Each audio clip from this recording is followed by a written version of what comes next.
Bunundan 20 yıllar ilgiri mahallimizda haqiqiy yuz bergan vaqa bo'lib, kishilar texi bu qanliq vaqani unutib ketgani yo'q.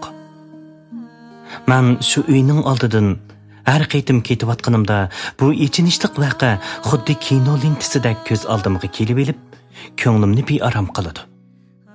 Meva chevilamay bog'lab pishgan oltin kuz faslida bayram bilan davlat bayramidan iborat ikki bayram birli vaqtda kishilarga xushalliq ustiga xushalliq ato qilib yetib keldi. Mahallamizdagi cho'ng kichik, qiri yosh hamma odam uylarni chinidak pokiza tozalab, yangi kiyimlarni kiyishib, uchirgan, tatgan, urug' tuqqan, qo'lim qo'shnilar aro tinchlik, omonlik so'rashib, bayramlarni muboraklashib, hammaning chiroyida xushal-xuramlik va tabassum jilbilanadi. Uylarda hammaylan degidek bayram shodligiga cho'milib, bayramning tayyorliklarini qilyotdi. Osmonning uyi mahallaning usti tarafidagi qabristonlikning sharqiy tarafidagi bir xilvat joyda edi. Bu oilada Osmon va uning ayoli Fatugul ham ikki o'g'il, bir qizi bor edi. Bolalarning cho'ngi o'g'il bo'lib 15 yoshlar atrofida. O'ttirinchisi qiz bo'lib 7-8 yoshlar atrofida edi. Kenjisi o'g'il bo'lib 3-4 yoshlar atrofida edi.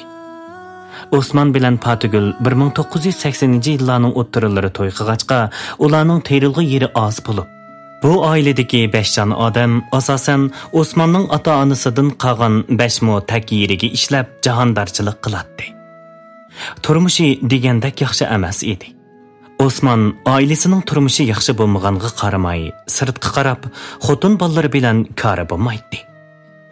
Osmon ozdir ko'pdir sirtlarda ishlab, oz to'li pul tepib, mahalladagi eri yo'q oshnasi Halimaga topshirib, kecha-kechalab uyga kirmay, kechalari oshnasi bilan doim birga bo'ladi. Osmonning ayoli Fatam yo'ldishning sirtda oshna o'ynaydiganligini bilsa-mu, erining urib elishidan qo'rqib, ham biri-biridan chiroyli 3 bolasining yuzini deb, yo'ldishi Osmonning sirtda oshna o'ynaganligidan iborat axloqsiz qilmishini yuziga sanmaydi. Ham salommaydi. Bugun bayram bo'lg'achqa Osmon asosan uyda bo'ldi. Ularmu bayramni xushal o'tkazish uchun ozdir ko'pdir tayyorliklarni qildi.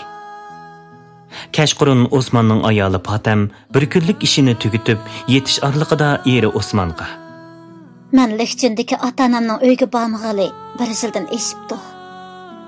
Ularni meni seg'inib, ko'gis kelib ketibdi. Atiganda sen sirtqa chiqib ketganda, apam qo'shnilarning telefoniga telefon uribdi ekan. Telefonda apam: "Fatugul qizim, qanday ahvoling? Yaxshi turibmisan? Kasal bo'lib qolmagansan? Yo'qli bo'lib ketding-ku. Sen bizni seg'inmagan bilan biz seni seg'indik. Sen uyga kelmagili 1 yildan oshdi. Mening ahvolim yaxshi emas. Kasalchan bo'lib qoldim. Heytda bo'lsa-mu kelib ketgin. Kela bo'lsang, ballarni og'ash kelgin. Nabirlarimni seg'inib qoldim. Ularni ko'gim kelib ketdi." Shundaq deydi. Shunga atigan atam apamlarninkiga ularni yo'qlag'ach, 1-2 kun turib chiqay deb o'ylayapman. dedi. Bo'lmaydi. Hamma xalq uylarda bayram o'tkazib olsa, sen uyda bo'lmasang, bayramimiz qanday o'tadi bizning? Ondan boshqa uyga urug' tuqqanlar, do'st birodarlar bayramlab keladi. Sen bo'lmasang, men qozon beshiga o'tib, xuddi bo'ytoq odamdek mehmonlarga tamoq etamda men. Shunga bayram tugagandan keyin cho'nglarning uyiga ondim borgin, dedi Osmon chiroyini sat purishtirgancha ochiqi bilan. Uyda hamma narsa tayyor tursa, mubodo uyga mehmon kelib qolsa, qozonga go'shtni solsanglar bo'lmadimi? Mening ota-onam meni sana ayni vaqtda to'yimni qilib, sana bergan chog'ida meni sana qul qilib setib etmagan bo'g'iydi. Meningmi ota-onamni urug' tuqqanlarni yo'qlash, o'sib cho'ng bo'lgan mahallamni ko'rish huquqim bor-ku. Qarim yo'q. Ish qilib men atgandilar. Nimalar bo'lmasin? Lükçindeki ota-onamlarning uyga yo'qlab bormasam bo'lmaydi. Men atiganda, apam telefon qilganda, ata baraman deb va'da berib qo'ygan. Dedi Osmanның ayoli Fatammu jahillik bilan. Bormaysan dedim-mi? Bormaysan. Dedi Osman qahri g'azab bilan ayoliga chaqchayib turib. Baraman dedim-mi? Baraman. Qanday qila olayding?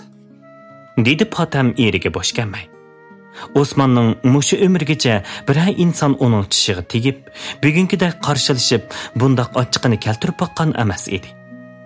Uning ochiqi bak kelib, chiroyi qaridab, qo'llari titrab, tishlari kasildab, surlik tusga kirib ketdi. Da ayoli Fatamga etilib berib, uning chechini qamallab tutib olib, uning bosh ko'z, yuz va biqinlariga ochiqi bilan o'zini tutib ololmay. Mana, men bilan gap tagishi, qarshilasha yana. Opangning uyiga berib boqqaningni men bir ko'ray. Qani bora, opangning uyiga bormamsan. O, gap anglamaydigan. Deginicha qattiq urib tepishga boshladi. Otasining opasi Fatamni qattiq urayotganligini ko'rgan uch bola yig'lab turib, opasiga ich og'ritgan holda. Ota, bo'ldi qil. Opamni bundaq urayvermagin. Biz qo'rqamiz. Opa, sana nim bo'ldi? Bundaq qattiq urmagan dada. Deb putig'i esilib, yalvorib yig'lashga boshladi. Osman bu chaqda ochiqning ta'sirida g'aljir it, yo'lbos, shirga o'xshab qolgan edi. Uning ko'ziga hech narsa ko'rinmaydi. U butun qahri g'azabi bilan bir ichkini silkib, putig'i yepishgan ballarini uyning bulung pushqoqlariga xuddi kesakni otgandek uyning temig'i tepib, qapsal qilib tashlavatdi. Ballariga qo'lini shiltib turib, "Sizlarga dab qo'yay. O sho'vichigo'ylar. Sizlarmi opanglar bilan bir. Men bilan qarshilashib, gap anglamaganlarning qandoq bo'ladiganligini sizlarga opangga ko'z tutib qo'yman texi." deb yana ayolining chechidan qo'yib atmay qattiq urishga boshladi. Osmanның ayoli Fatam eri bilan elishishga kuchi yetmay, yarim soatdak til, dashnam, mush, peshva bilan urishlarga bardoshlik berolmay, oxiri Osmanның qo'lidan serilib, yerga yiqildi. Ayolining yerga yiqilganligini ko'rgan Osman, "Bu shovichi eligarlik qilyotdi" deb o'ylab, yerda yotgan ayolining bosh, yuz, ko'z va biqinlariga qattiq xurum oyoq bilan yana tepishga boshladi. Osman ayoli Fatamni 30-40 minutdak ochiq qahri bilan urib hardi. Hardi bo'lg'ay, uyning o'ttirsida xuddi yilondak qarshiliksiz tugilib yotgan ayoliga qarab urishdan to'xtab qoldi va ayolining chiroyiga qaradi. Fatamning yuz ko'zlari qip-qizil qonga bo'yilib ketgan bo'lib, tunug'isiz holatga kelib qolgan edi. Tayoq zarbasidan uning yuz ko'zlari yerilib, yeriqlardan qonlar sirg'ib chiqqan edi. Osmanning g'azabi avjiga chiqib, ayolini toza urib, bir zambil go'shga aylantirib qo'yib, o'zi bilan qarshilashanmas bo'lib qolgandilar, ondan asabiyligi bir oz besildi. Da yanchiqidan muxurkisini chiqarib, titrab turgan qo'llari bilan tamakisini tasti yogab, ochiqni besish uchun chekdi. U ballarga qaradi. Uning ballari qo'qqinidan uyning bulunglarida tinishqimi petinolmaydigidek, opasiga ichini og'ritib, ko'zlari liq yosh va qonga to'lgan holda shumshiyib, unsiz yig'lab yotadi. Bu uch balaning ko'zi opasida edi. Qattiq tayoq azobidan jimib ketgan opasidan har xil g'am andishalarni qiladi. Ular opasining yeniga berib, hol-ahvol so'rashga niyat qildi-yu, biroq razil asabiylikka to'lgan otasidan qo'rqib, opasiga yiqilishamaydi. Osman o'yan izlab, bo'yan izlab, oxiri kiyim ishkobining orqasida turgan, qachonlarda ishib qolgan bir butulka aqaroqni topdi. Da xuddi oltin tepib olganda xush bo'lib, aroqning ig'zini pichoq bilan echib, butulkaning ig'zini ig'ziga kaplab, bir ko'tirishida bir butulka ochiq ham qonsi qaroqni 5 minut vaqtning ichida ichib bo'ldi. Aroqning ta'siridan ochiq bo'lib ketgan ig'zini bir oz pasaytish uchun cho'gindan attiganda damlab qo'yib, ishning ko'pligidan oldirashchilikda ichmagan. Xuddi xechirning qiynidak qizil ranglik choyni bir piyolaga pillada qo'yib ichdi. Arqadan yanchiqidan kichik tamaki qutisiga qachilangan muxurkisini chiqarib, qog'ozga o'rab, o't tutashtirib, qo'yuq va ochiq is chiqarib, arqa-arqadan yutalganicha sho'rab chekdi. Tamakini chekib bo'lib, uning ko'zlari aroq va tamaki ta'siridan qisilib, uyqusi kelgani turdi. Onun ko'zi oxiri uyning o'ttirisida yotgan ayoli Potamga tushdi va puti bilan ostan o'qidi. Ayolining midir-sidir qilmay jimli yotganligini bayqab, qo'li bilan nuqib, neri beriga chayqidi. Qo'lini burniga tekkizib, ayolining nafas elishini tekshirdi. Biroq Potamda hayot odamda bo'lishga tegishlik sezim bo'lmagandan keyin qo'lini ayolining maydasiga yiqib, yurak so'qishini bilib boqmoqchi bo'ldi. Biroq uning yurak so'qishimi to'xtab qolgandek qiladi. U o'ylashga boshladi. Doktor chaqirib kelaymi? Mabodo u o'lib qolgan bo'lsa, doktor mening ayolimni urib o'ldirib qo'yganligimni bilsa, oshkorlab qo'ysa, ishim chatoq bo'ladi. Zoti qanday qilishim kerak? deb uning beshining ichimi teshimi qatdi. Yarim soatdak o'ylanish orqali oxiri uyning bir yeridan bir begizni tepib, uning putiga sanchidi. Uning ayoli Potamdan Vayjon degan bir inkos bo'lmagandan keyin uning haqiqiy o'lganligiga ishondi. Amda qanday qilish kerak? deganlarni o'yladi Osmon beshining tatilig'icha. Atigan ayolimning o'lganligini oshkorlasam, jasadning ko'gichilar, jasadning yuz ko'zlari va badandagi tayoq izlarini ko'radi. Shuni bilan oshkorlanib qolsam, qonun to'rig'i tushib, xon to'laydigan gap. O chaqda hukumat meni bosh qo'ymaydi. Shuni eng yaxshisi, o'zim qilgan ishni o'zim besiq turishim kerak. Debla sirtdan bir palazni akirib, ayoli Potamni palazga o'rib, yotqizib qo'yib, yana o'yliq chiqib, o'ylidan go'sht parchalaydigan bir palti bilan bir do'shni elib kirib, ayolining oyoq va kiyimlarini yeshib soldirib, qipyalang'och qilib, ayolining putidan so'rab, go'sht parchalaydigan do'shining ustiga qo'yib, ayolining jasadini parchalashga boshladi. Osmonning 3 bolasi otasining bu yirtqich, hayvondak vahshiy qilmishini ko'rib, ko'zlaridan qon va yoshlarni eqitib turib, otasiga yalvardi. Ota, bo'ldi qil. Opam o'ldi. Yana nima qilay deysan? Uning jasadi bo'lsa butun qolsin. O'tinib qolayli. Unda qilmaganda da mushundaq o'ltiradiganga yurgin qandoqchidir? Senda g'urur, vijdon degan narsa bormi yo'q? Sana oskam 20 yilda xotin bo'lib, xizmatingni qilsa, yana kelib mushundaq vahshiylarcha o'ltasan. Senchi mushu to'g'rimi dada? deb 3 bolaning birisi uning qo'liga, yana ikkisi putiga yepishdi. Qo'yib berish. Put qo'limni qo'yib o'tish. Unda qilishmaydi ekansan. Sizlarni qo'limdagi palti bilan chonab o'ltirib o'taman, deb qo'lidagi paltini egiz ko'tarib, bolalarga tangshilishiga bolalar qo'qqinidan bizni opamga o'xshash o'ltiribmatmisin deb qo'lini otasining qo'l va putlaridan bo'shitib yonga chiqdi. Bolalar sirtqa chiqay desa, uyning eshigini ichidan qo'li bilan otasi solib atgan edi. Bu ishni bir xo'lim qo'shniga yoki saqchiga xabar qilaylik desa, ularda telefon yo'q edi. Mabodo opangni o'ltirganimni birasing sirtqa oshkorlab qo'yadigan bo'lsanglar, sizlarni opanglarga o'xshash o'ltirib etaman. Uqdinglarmi? dedi Osmon bolalarga qo'lidagi paltoni tanglab turib. Daldangshigan holda mast holatda chakchiyib turib. Bolalar ko'zlariga yosh ilib, otasidan qo'qqindan ovozini sirtqa chiqaramay, buqildab ichida yig'laydi. Bolalar otasiga qarshilik qilsa, u bolalarga rahimsizlarcha qarashtirib, bolalarni ayolini o'ltirgandek o'ltirishdan yanmaydi. Shunga bu 3 bola qo'rqib, uyning birsi bir bo'lingida otasining yirtqich hayvonlardek qilmish atmishlarini ko'rib, guvohchi bo'lib amalsiz yotadi.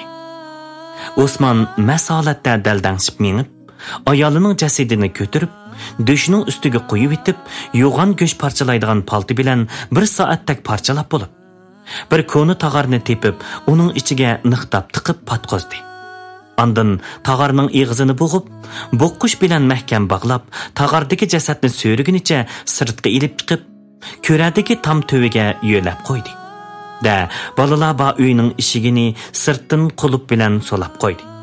Ondan o'yildagi karavotda o'ltirib, bir o'ram tamakisini titirgan qo'llari bilan mushaqqatda o'rab, chaqmoq bilan tamakisiga o't yiqib, kuchab chekishga boshladi. U tamaki chekkach o'ylanishga boshladi. Jasadni qanday qilishim kerak? Buni tong etishdan burun ko'zdan yo'qotishim kerak. U uyan o'ylab, buyan o'ylab, beshining ichi va teshimi qetishga boshladi. Bir chaqda uning ko'zi o'ylining ichida turgan mayliq motosikletga ko'zi tushib qoldi. Uning ichida benzin bor edi. U xushal bo'lib, motosikletning may bakiga bir tal yog'ochni tiqib ko'rdi. Yog'och may bilan namlanib, may baliqini ko'zitib turardi.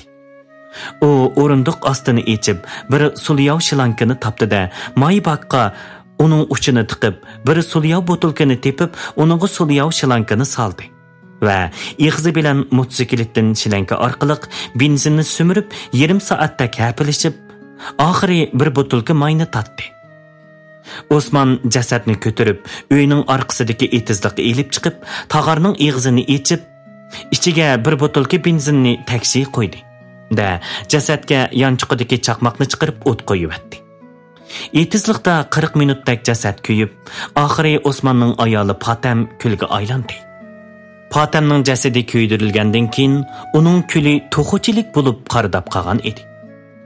Osman ayoli Patamni urib, o'ltirib, yana uningga rozi bo'lmay, uning jasadiga bir botilka benzinni qo'yib, o't qo'yib, kulga aylangan vaqtida ondan puxadan chiqqanda qiladi. Meni bilan qarshilashgan, mening gapimni anglamagan odamning taqdiri mana mushundoq bo'ladi, dedi u ayolining jasad kuliga qarab. U o'ylisiga kirib, bir gurjakni elib chiqdi-da, ayolining jasad kulini boshqalar bilib qolmasin degandek gurjak bilan qirib elib, etizliqning taraf-taraflariga taksi holatda chechib, izini yo'qotib, ondan uyga kirib, yana eshikning ichidan so'lab uyquga ketdi.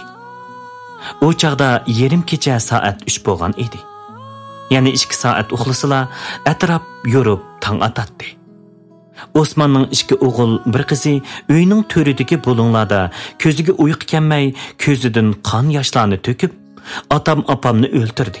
Hatta yovuz shir yo'lvoslardek opamning jasadini rahimsizlarcha parchalab, tag'arga qachilab, sirtga elib chiqib ketdi. Qandoq bir taraf qilgandi deb bearamsizlanatdi.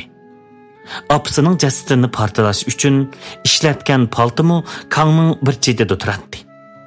Bu paltini ko'rgan Osmanning cho'ng o'g'li Umar paltiga qarab ichida "Menmi opamni o'ltirgan qotil otamni o'ltirib, uningmi go'shini parchalab, opamning intiqomini olaymi ya? Bunda qilsam, hukumat bilib qolsa, meni bo'sh qo'ymaydi" deganlarni o'ylab, otasini o'ltirishdan voz kechdi. 8 yoshga kirgan, boshlang'ich maktabning 2-yilligida o'qiyotgan bu oilaning 2-bolasi qizi Gulnisa bo'lsa, opamni otam o'ltiribdi. Endi bizning osh tamoqimizni kim etib berar? Bizning olimizdan kim xabar olar? Opamning jasadini otam nagimi tiqibatgandi. Sirtqa etibasa, lalmi istlab purab bilib, talishib gap ketami deb o'ylaydi. Bu ailening 3-bolasi 3-4 yoshlarga kirgan o'g'li Nurshadjon bo'lsa, opamni otam urdi, go'sh parchaladi degandek sodda to'yg'ida edi. Birinchi qismi mushu yerda tamom bo'ldi.